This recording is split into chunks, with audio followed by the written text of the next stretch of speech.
Hey, it's Will Guidara. Welcome back. I appreciate you taking the time to listen. Today we're talking about collaboration. And this interview made me want to, just acknowledge that there's a few types of leaders out there.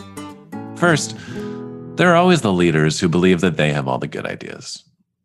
They're the ones that go home and sit in silence or in the office with just a couple of the top people within the hierarchy of their restaurant, and they determine the vision of the restaurant. They decide what it's meant to be and how they're going to get there. Then there's the next level up. That collection of leaders that recognizes that the collective creativity of many will always be so much greater than that of a few. And that's a powerful realization. Because, it's true. If your true goal is just to provide the best experience that you can, then letting the entire team speak into the process is smart. It's unbelievable where the best ideas are going to come from. You can watch the keynote that was just put out in this month's Welcome Conference by Richard Montanez, the janitor at Frito-Lay, that came up with the idea for Flamin' Hot Cheetos just because he saw a video by the new CEO where the CEO asked the entire company to start thinking like owners. See, there's something profoundly impactful about when you give the entire team the ability to think like owners. Because when people have the opportunity to speak into the direction that the restaurant is going, they're going to be so much more inclined to leave it all on the field and helping it get there. It's a beautiful, beautiful thing. But then there's this rare third type of leader. The leader that not only recognizes the fact that if you give the entire team an invitation to come to the table with ideas, you're going to have better ideas.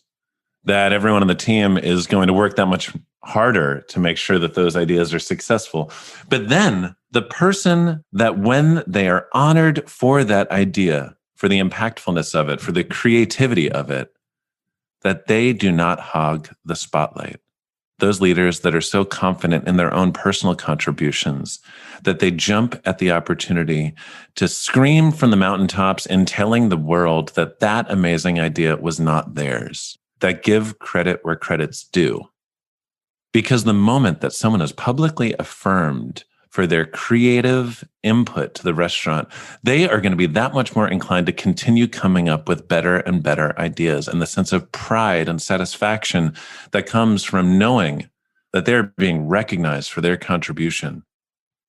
Well, A, that's addictive. And B, it shows the rest of the team that their boss, their leader, cares more about the team than they do about themselves. Today's guest is one of the best at this. Every single time I've seen him win an award, it's never just him. It's him and his entire team. These videos that he posts of him and the team from Modena always celebrating together. He's famous for saying, "Alone, I am Massimo Bottura. But it is me and my team together that are Osteria Francescana." I'm so excited to have him here. It was an inspiring conversation for me. I hope it is for you too. Welcome back to Weekly Specials. It's the Weekly Specials.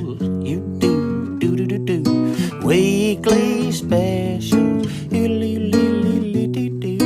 Weekly Specials. Do, do, do, do, do, do. The Weekly Specials. My guest today is, he's just one of the best people out there. He's one of the world's greatest chefs, a culinary innovator, and a lover of life. He runs the iconic Osteria Francescana in Modena, Italy, the #1 restaurant in the world. And among a bunch of other projects, launched Food for Soul with his wife, Lara Gilmore, a cultural project focused on strengthening communities by building a healthier and more equitable food system. He is perhaps one of the most energetic people on the planet. He never stops, and he never ceases to amaze me. He's also just a good friend who cares very, very deeply about the power of hospitality. Massimo Bottura, it's so good to have you on the show.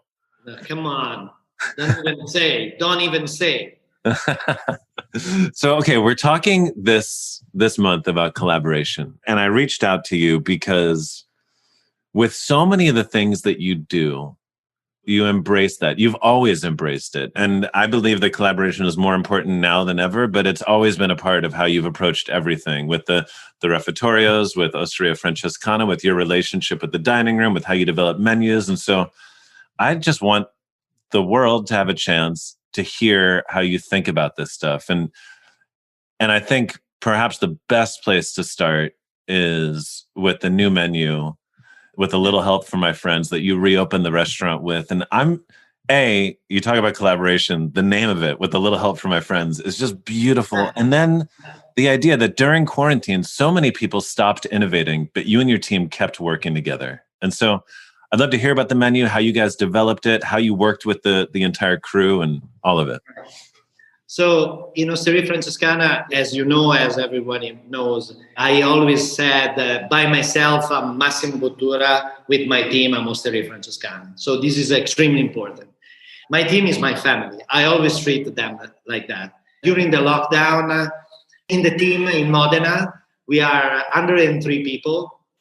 They all said to me, we're going to spend the lockdown in Modena. So we took care of the whole family, in our apartments around Osteria.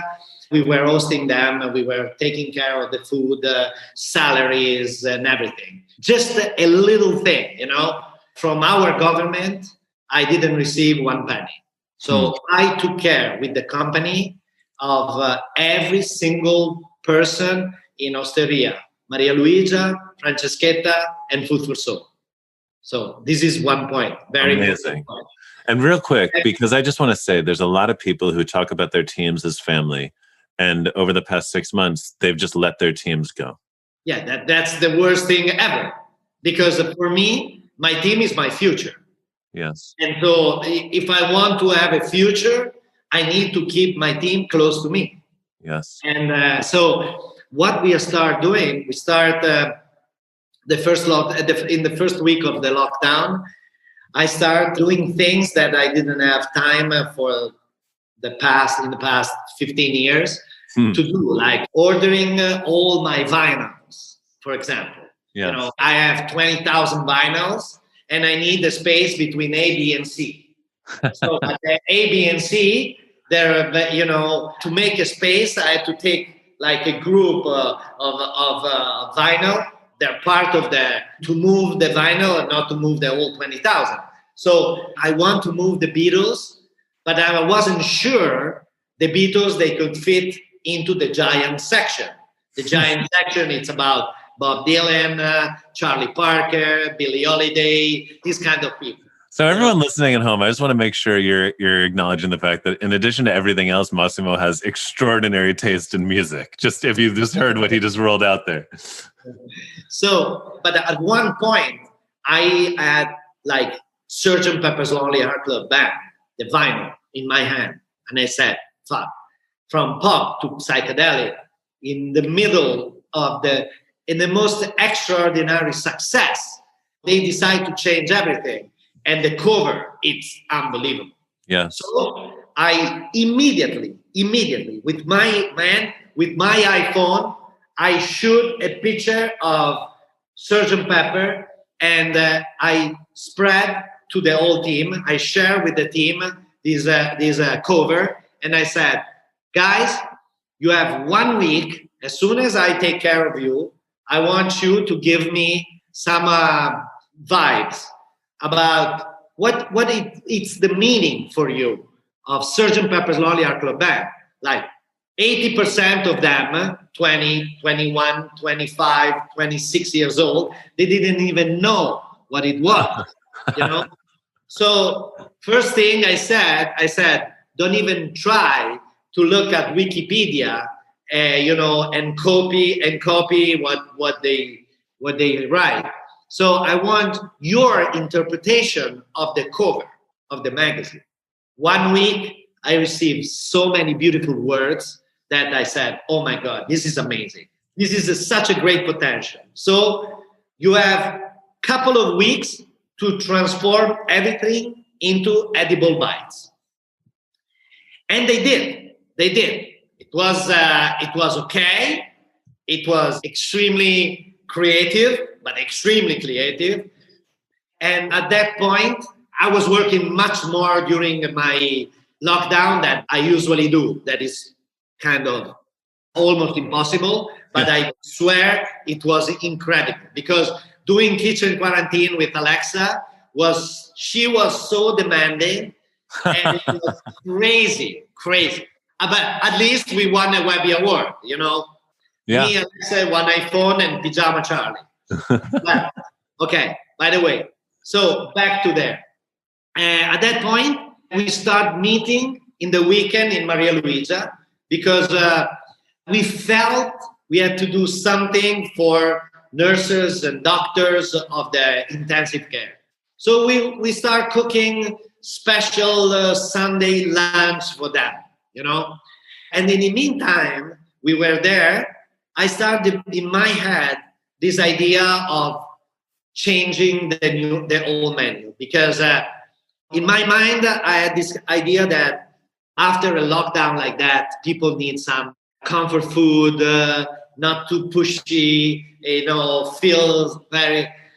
But, you know, reading the history and the Renaissance story 500 years ago, I understood that light was the most important thing. And, you know, I'm trying to focus exactly at the steps, you know, so I'm trying to focus the steps. So I said to myself, guys, we need to do something completely different because this is crazy. I want to create experiences. We need to give everyone different experiences because we don't know what to expect in a 1 month, in 2 months. I just want to acknowledge something. Like all these ideas, watching you talk about them. I mean, it's inspiring to me, but also I can tell that it's your energy, right? Like you derive your energy from the creative process. And so with your team, when your whole team is in lockdown and you send them a picture of the album cover of Sgt. Pepper, like you're basically encouraging them to dig deep and be creative as well. Did they get as energized by the creative process as you do? Absolutely. That was the thing. But, you know, when I was finishing the whole conversation, being a leader means something very important. No, you have to listen to everybody. Everybody.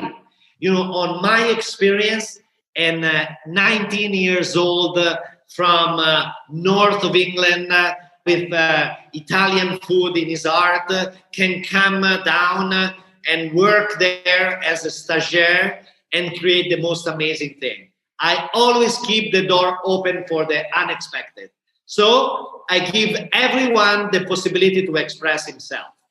So a leader has to listen to everybody and take the decision at the end by himself. You cannot listen when you take a decision. You cannot listen to anyone. It's extremely important to listen just to yourself because you know where you want to go. But the decision is a collective decision. And it's like, you listen this, you listen to that. It's extremely important. But this cultural exercise has always been in Osteria Francescana. It was called, Who Are You? And every single one who was walking into Osteria, they had to, in 1 month, express himself and show me what is a creative process behind in his mind, and express himself in edible bites and tell me the story of his life in a plate. So it's not new, but it's a very important exercise. That wasn't even because you were trying to get a dish on the menu. You just wanted to learn how they think and give them like the empowerment to create. Yeah, of course. You have to create better people. You have to share knowledge, culture, consciousness. It's all about that, you know. When we talk about passatelli or we talk about food, sense of responsibility. So I want to see if they know exactly where they are working, how lucky they are to work there, and to learn from us. So the other thing I think you do really well, and I'd just love to hear your thoughts on it because not everyone does, is listen, I think most kitchens in like the best restaurants in the world, the dishes aren't all coming out of one person's head, right? The team works on the dishes together. But you always celebrate the people on your team and you give them credit for their ideas. very important. It's very important. And so why, I mean, not that that's not obvious, but why is that important? Yeah. It's important to give, to keep stimulate them and to be part of the team and be proud of what they have done. It's, you know, like the video in which we just received for another year the prize of best restaurant in Italy. So we were celebrating and plate of the year. So we won everything.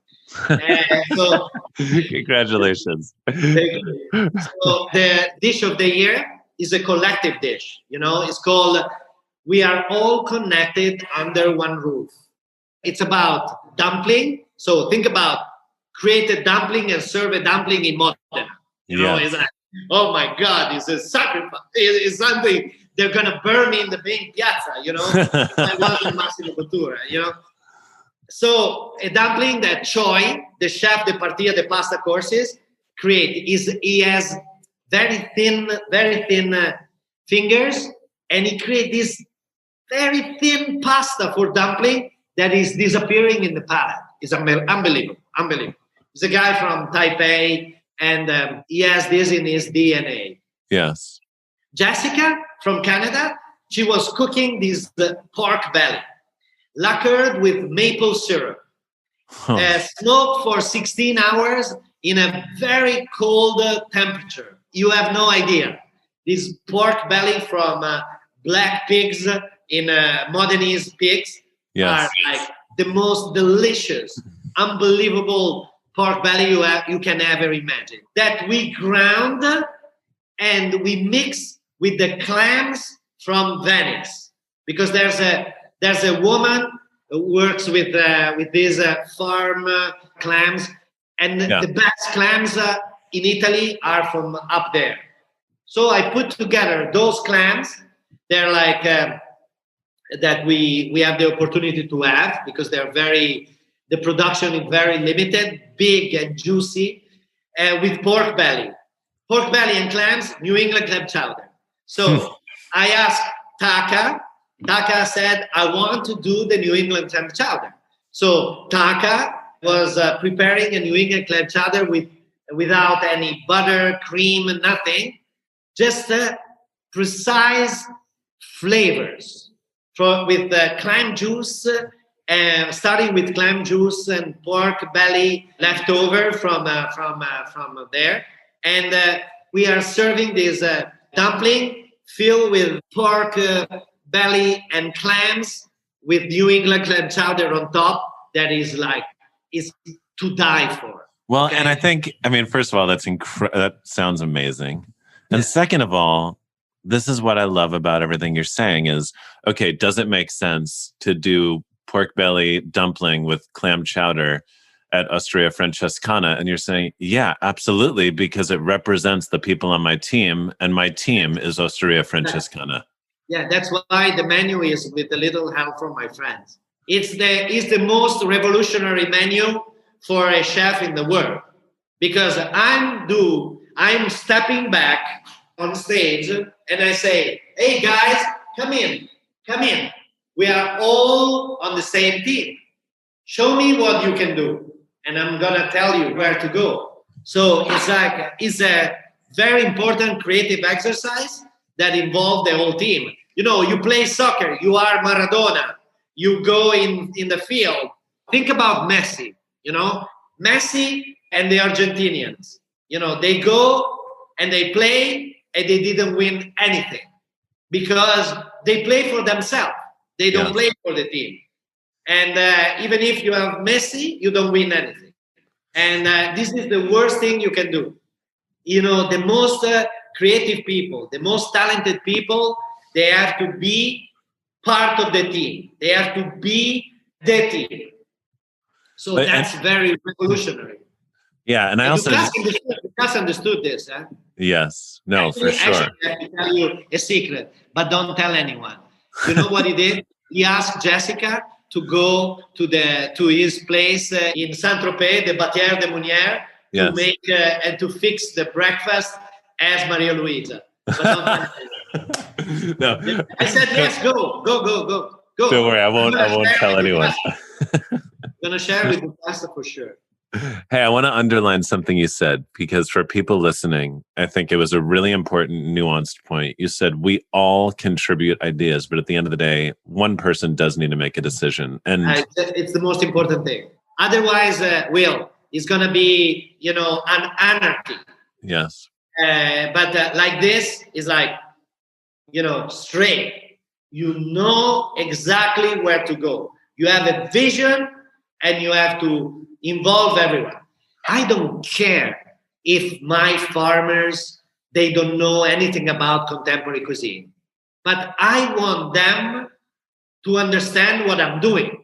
Once they have the money in the packet to deliver the best Parmigiano without even asking how much it is, or the best suckling pig, or the best of the things, that's the most important thing. Is exactly what I do with my team. I don't care if they don't understand the end of the thing.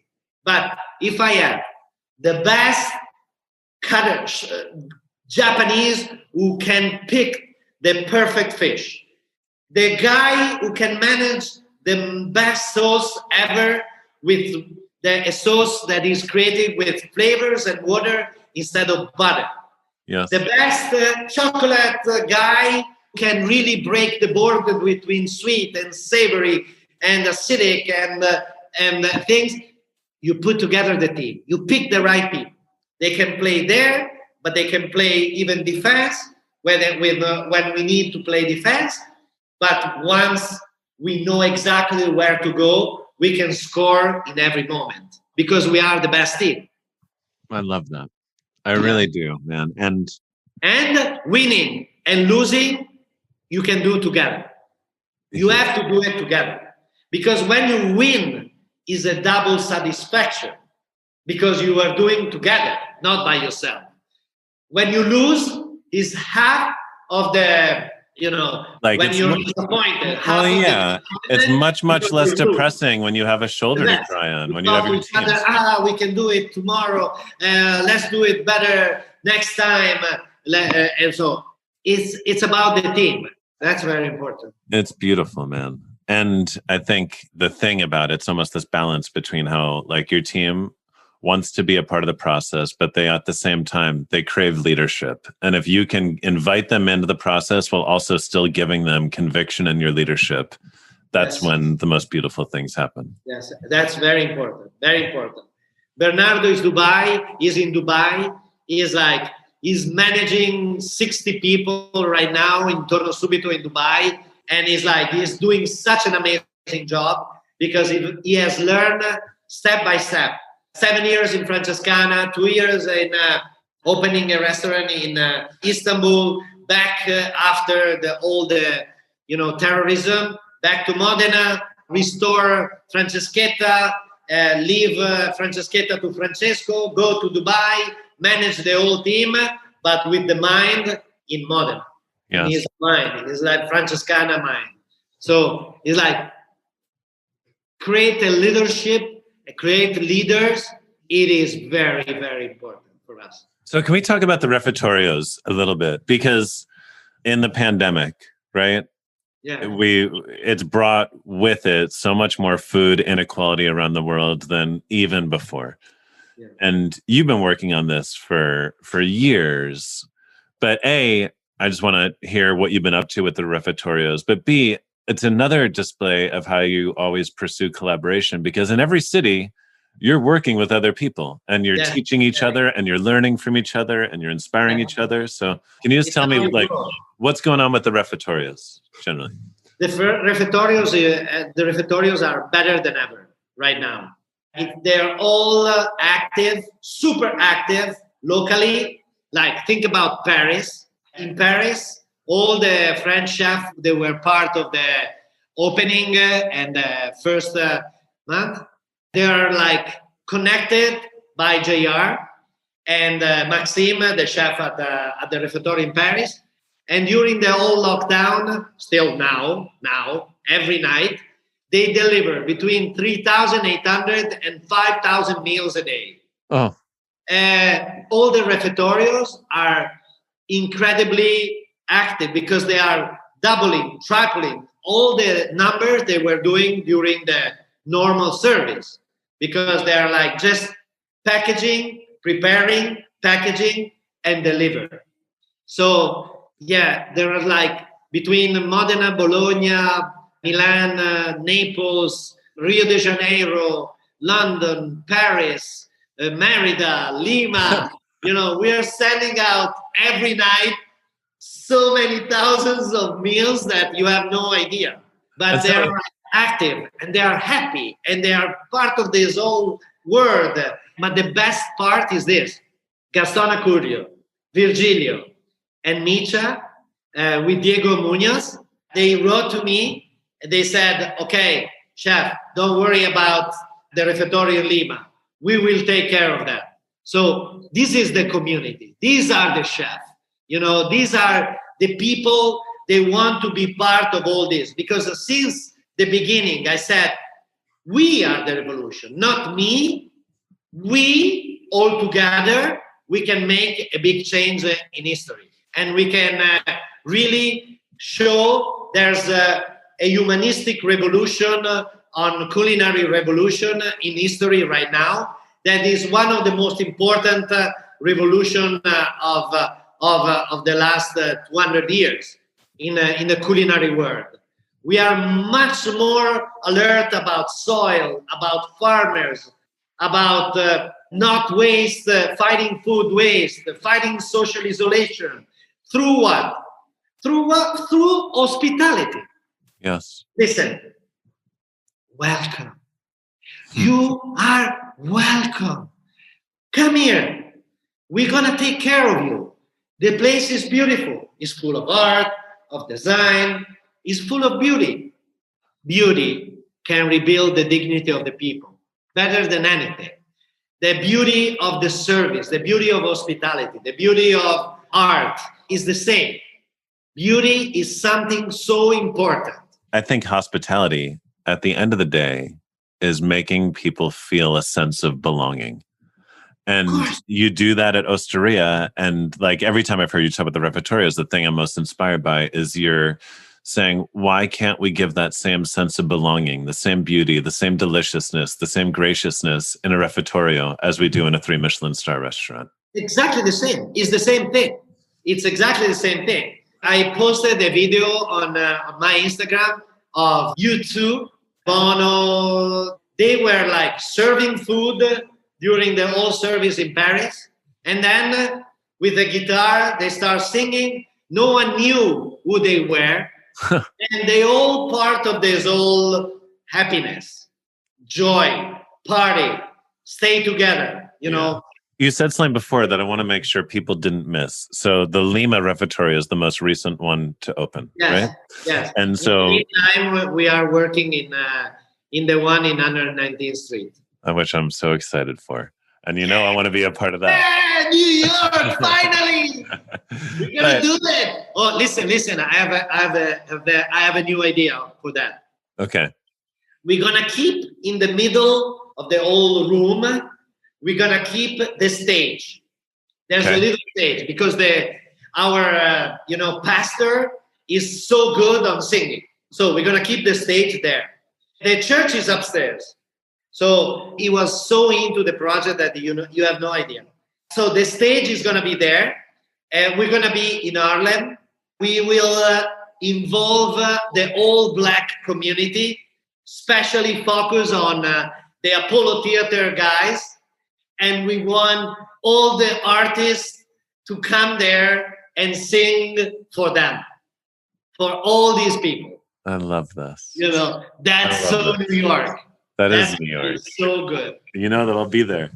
Yeah. Wait, but hold on. I just want to say something. I'm gonna retire uptown, and I'm gonna be there every night. Oh, wait, I need to get this point out because you said something and it's important about Lima. Yeah, sorry. You can't get there. It's in quarantine. And if anyone missed the names, he was saying, the best chefs in Lima emailed him and said, we got you. And I think that's such a beautiful lesson because if you collaborate with people, if you're open to working with other people, and if you scream from the mountaintops every time you do, then everyone else is going to be that much more excited to want to support you and help you and work with you and build something together too. And that's extraordinarily powerful. It's unbelievable. You know, like, think about London, no? London or Paris. Every single chef, from Ledbury to Locatelli to every single one was there. And you know what they do? They send in the day off all the stagiaires and the commis to learn and cook at the refectorio, to learn what it means cooking is an act of love. Yes. You know, service is an act of love. When you have a big smile in your face and you say welcome to people, you already broke the ice, because people, these are the most vulnerable people in the world, you know, homeless, migrants, refugees, orphans, all the people, they're like the very, they're cast away from society too often. That's the point. So that is the moment in which you make the change in life. And we have learned this in our restaurant. You know that. You were the best maitre d' in the world. So you know exactly what I'm talking. Oh, you know what it is here? You know, I'm going to show you who's here with me. Okay. Who's here with me? I'm going to introduce you to Lara Gilmore. Oh, I'm so happy to see you. Guys, everyone can't tell, but Lara Gilmore, Massimo's wife, she's new. She has a new job now. She's the farmer. The farmer of the future. Casa Maria Luigia? She's the goddess of the new church, like the new church that we are building with JR. Like, so Lara, we're doing a podcast right now, and we're talking about collaboration. And I mean, listen, between the two of you is probably the most important collaboration in your entire world. Yeah, and so can you become a part of this now too? In the meantime, I was cooking with my daughters that she was bossing me home for kitchen quarantine. And I swear, she was bossing me all the time. She was in the country place to work, to plant flowers, rebuild the garden, the vegetable garden, fruit trees, the bees, the whole new project of the playgrounds for adults that I was talking before. So, yeah. Wait, you get involved here. Tell me about how you guys pursue collaborating between one another.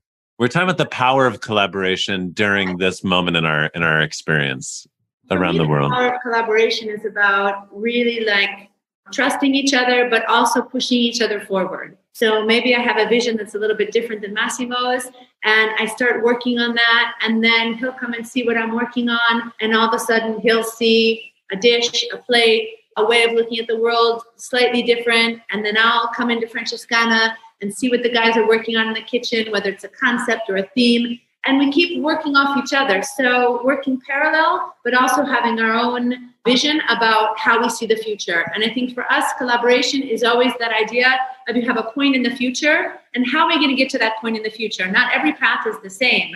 Maybe my path is a little bit more zigzag, and his is a little bit straight straight it like an arrow. But what we both have always in mind, because she just left because Charlie is calling her. Okay. So there's things that it's extremely important that both of us, we know that the team is the most important thing. So it's not about us. No. Yes. It's about our team. Exactly. That right now, in the meantime, we are talking to you. They are in Maria Luisa cooking and preparing Exactly. for the service tonight. So one thing that's happened now because of the new restrictions in No, Italy. they know. Okay, so we've been closed. We have to close at 6:00. So for the first time, we have the two teams, Casa Maria Luigia and Osteria Francescana, who are always collaborating virtually. But the first time, the team of Osteria Francescana is coming in the evening, a couple guys at a time, a couple women at a time, a couple chefs at a time, and wait staff to work at Casa Maria Luigia so that there's an actual real exchange and collaboration. And this for me is exciting because it means that we're all going to be pushed forward even faster, even more. Yeah. We're going to grow more. We're going to think about our future in a different way. And as I was saying before, it's all about future. It's all about collaboration. The more people who are in the pot, the more ideas they are, the more possibilities that open up that I couldn't have imagined or Massimo couldn't have imagined.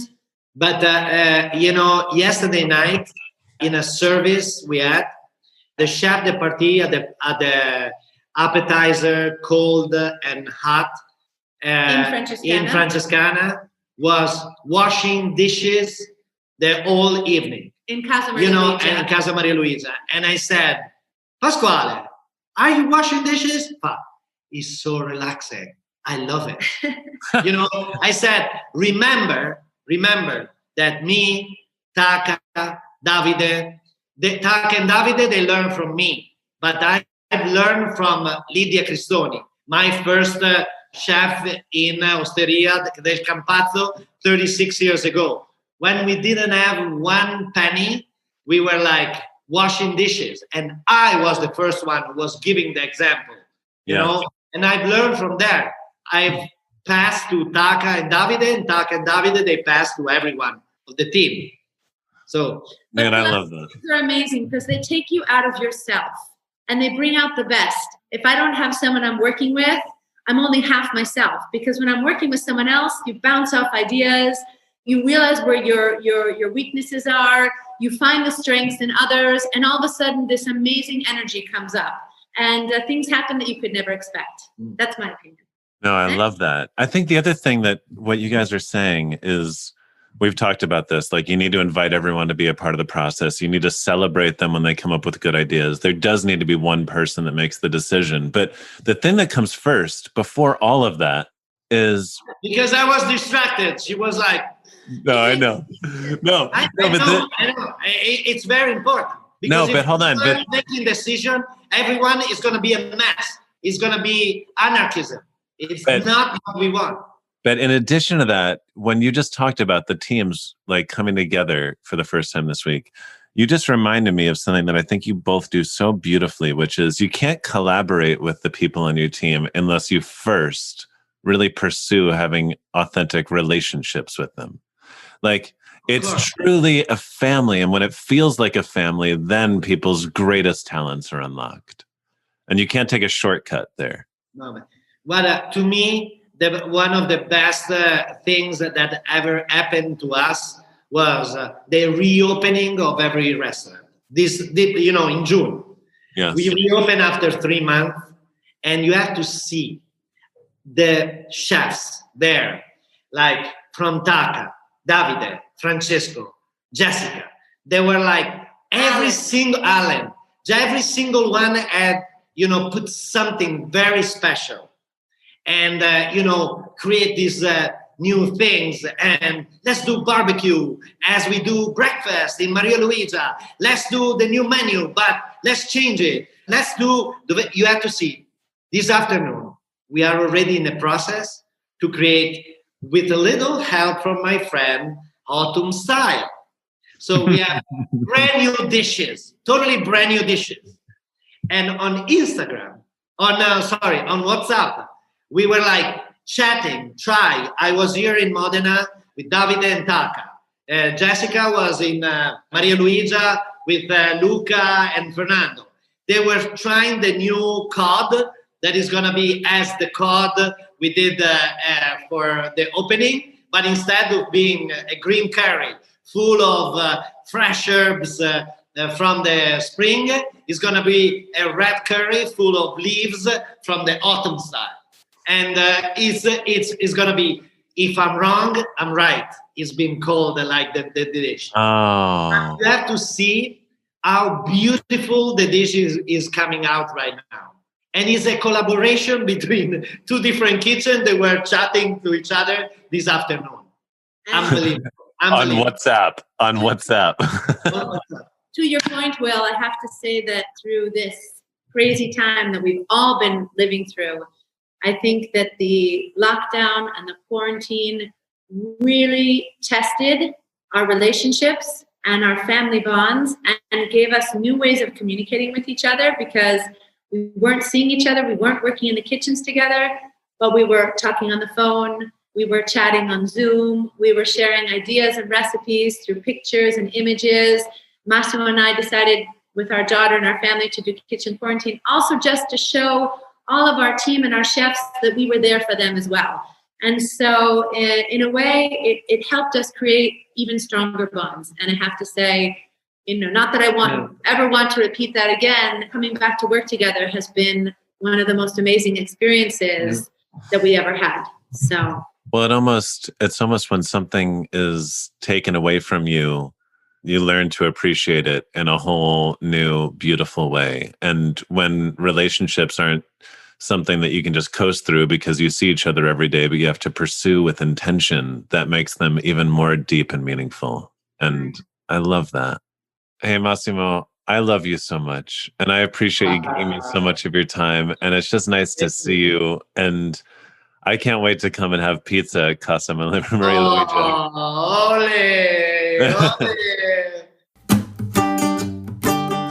Thank you so much for joining us. And a special thanks to the incredibly generous sponsors who give us the resources to not only create this content, but to deliver it to you. Perhaps the greatest gift is that they have given us the opportunity to connect with you here, even during a season when we're unable to connect with you in person. Those are our friends and partners at American Express, at Resi, and at San Pellegrino. We appreciate you all so much. That catchy music you hear, that's by our friend Aaron Ratier. He's amazing. Check him out. And to the team at the Welcome Conference, who's been working so hard this year. Obviously, Anthony Rudolph and Brian Canlis, who you see alongside me on stage, but then Aaron Ginsberg, who's been running the show with a ton of support by Sandra De Capua. There's a lot to be thankful for, even during a time that feels so challenging. We look forward to seeing you back here next week. And if you want to check up on us and see what we're up to, go to welcomeconference.org.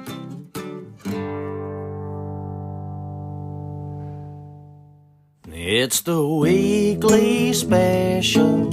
You do. Weekly special.